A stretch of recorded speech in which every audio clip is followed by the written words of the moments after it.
Senior Congress leader Shashi Tharoor took a sharp swipe at Pakistan over its role in the ongoing Middle East crisis as talks between United States and Iran gathered momentum in Pakistan. Swipe at Pakistan's role. Reacting to a viral social media post by Pakistan Prime Minister Shehbaz Sharif, Tharoor questioned Islamabad's closeness with Washington. There have been allegations that Washington wrote that tweet for the Pakistani Prime Minister, he said, mocking the presence of a draft tag in Sharif's post. In a sarcastic remark, Tharoor added, "Only Pakistan can play the kind of role it has played with Washington." US-Iran talks shift to Islamabad.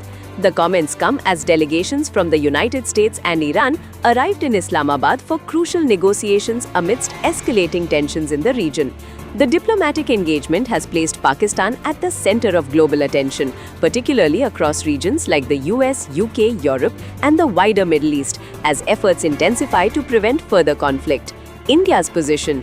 Outcome over optics. Tharoor highlighted that India is focused more on the outcome of the conflict rather than the mediation process. Pakistan's take is different. "I don't see any competition," he said, underlining that India's interests lie in regional stability. With over 1 crore Indians living in Gulf nations, the crisis has direct implications for India, particularly in terms of energy security and diaspora safety.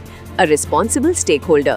Dismissing criticism that Pakistan's mediation role is a setback for India, Tharoor described New Delhi as a responsible stakeholder in global affairs. He also emphasized that diplomacy does not always require visibility. Sometimes that useful contribution may truly be in silence, he noted. Global implications. The evolving situation continues to draw attention across Asia, Europe, the Americas, Africa, and Australia as world powers watch closely. The outcome of the talks could shape geopolitical dynamics far beyond the Middle East, impacting global energy markets, security frameworks, and international diplomacy.